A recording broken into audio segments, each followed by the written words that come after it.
So, fellas, second half storylines. First off with Ohtani, Cliffy, 57 home runs. Does he get there? I don't think he gets there because of, the second half is when you have contending teams that's going to pitch carefully to him. And until Mike Trout gets healthy, he's going to have to sort of figure out who's pitching to him and who's not. The biggest thing we've seen Phil Nevin hit him leadoff. Yeah. Right. So you're seeing a different Ohtani in the first inning. For you, Rex, 60 home runs, 57 in that range? I'm not gonna say that Shohei Ohtani can't do it. I mean, just based off what we've seen from this guy, he does things that nobody's ever seen in the game of baseball. I wouldn't doubt if he can go on a run like he did a couple of weeks ago. Was it the month of June? I mean, it was incredible. I think he hit 14 home runs. If he can do something like that one more time this year, I mean, that puts him above and beyond that pace. To me, this guy, he really can do absolutely anything. I think if anyone's going to do it this year, obviously this year it's going to be him. You know what? I led off one year. I was struggling, and Jimmy Leland led me off when I was with the Marlins. And I remember, just having a different mindset of like first pitch fastballs. I was ambushing guys. I had 10 homers in a month. So it's just the mindset changes when you have guys on base. It's different as a leadoff guy, but when you actually starting the game off and you sort of just going up there and the pitcher trying to get loose, you're like, I won't let you get loose. I'm gonna try to ambush you real quick. I love it. Ohtani, is he gonna get traded or not, Rick? I don't think so. I don't know how the Angels can do it. They're still in the race in the AL, and to me, when you've got a guy like this that's not just bringing the excitement and obviously is your best player, but he also has to be bringing them money, right? I mean, that's part of what this game is about, is the business side. To me, it doesn't make a whole lot of sense to trade him. Now, that said, look, you don't want to lose him for nothing. So I'm not going to say it's out of the realm of possibilities, because what you could get back for this man is something we've never seen, just like he's going to get paid something we've never seen. So to that end, I would say I probably would at least be considering offers, but I don't want to see him get traded. I want to see him have an opportunity with Trout in the playoffs. It's a good point, though, right, Cliffy? Because at worst case, he's going to win MVP. That's 2 months of the fans being fired up. Like, it's a nice signature moment for the franchise. Like, you have to at least entertain the offers, but the worst case is still not horrible. Right, trade him. Yeah.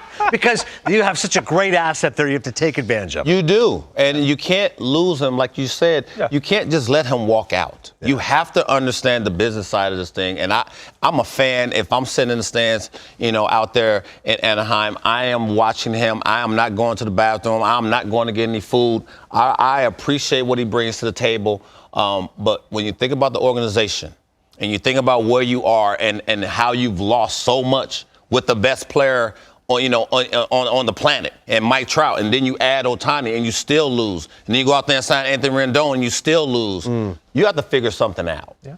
And I just feel like, if you're going to just let him walk, then you're going to stay the doormat for a lot longer than what you've been, dealing with the last few years. All right, be bold, be aggressive, get something for nothing, get some assets. All right, biggest name move to the trade deadline. Who you got? Look, I'm looking at Marcus Stroman and Tim Anderson, but Marcus Stroman first. And the reason I say Marcus Stroman is because he's pitched as good as he can possibly pitch. He's healthy, he's strong, his ERA sits up there at the top. He's talking about being, at least considerations for, Cy Young this year. They haven't talked about extension. Yeah. Why? So something's up with that for me. Yeah. I'm there a lot. I cover this team a lot, and I just wonder what it is. Like, it can't be performance. It can't be health. He's taking care of his body totally different than he has in the past. He's done some things that just put him in just as far as a leader in the clubhouse. Maybe they do get it done. I'm just wondering why it hasn't been done when you sign a few players. And then on the flip, on the south side with Tim Anderson, it's been a down year. We know that. It's his first homer of the day. Then some things off the field. I would say he has a team option at the end of the season at $14 million, which is light for a guy of his caliber. Yep. Right? And so you give him a mulligan on this year, get himself back right. But I believe if you don't trade him, then you pick up the option to trade him in all season. I think the Dodgers would be a team for me that could take on a guy like Tim Anderson and see what he does. And because he's not going to disrupt the clubhouse. No. He'll be a guy to come in and help you out if he gets hot in the second half. And too good a player. Like, it's shocking to see his numbers from just a couple of years ago. 309, 806. This has been a down year. I'm punting this year. Yeah. And, sometimes you punt a season because guys, we better start realizing the personal side of things can derail you from being a great player. So, he gets his head back on straight. I talked to him a little bit. He's in a good place. Yeah. So you want him in the second half to sort of go out there and do his thing. Good for the game of baseball, too. Rack, who you got? I'm going to go with Corbin Burns, and that's a guy on a team that's competing. You wouldn't necessarily expect them to be sellers, but this is a Milwaukee team that has shown in the past, last year, when they are in the middle of it, that they're willing to trade a piece to get something in return. Now, look, he still has another year of control under his belt, so this isn't something that they have to do this year. But here's the trade we saw last year with Josh Hader, where they let go, of arguably the best closer in the game. I mean, obviously Edwin Diaz not healthy this year, and they got a guy in Cleveland, Clase, who's very good as well. But Hader was fantastic for them. But they got a haul. I mean, they got some really good players, a guy who's big league ready in Taylor Rogers and some others.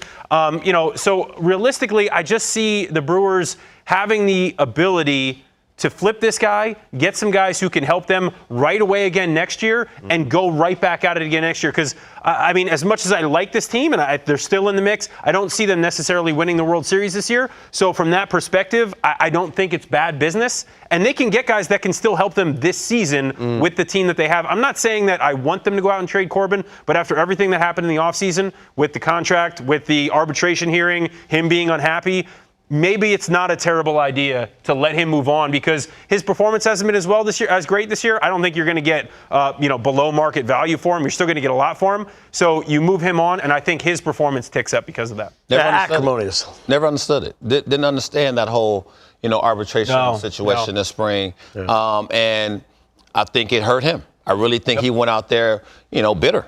Yeah. With a chip on his shoulder, and maybe trying to show them a little bit more than we've seen Corbin Burns be great in the past, right? So I like your theory on that one. You've heard guys go through it, go, dude, it hurts your feelings. Man, of course. Like, we're all human. Mentally, that's more than half the game. I mean, it's 90% mental, right? Right.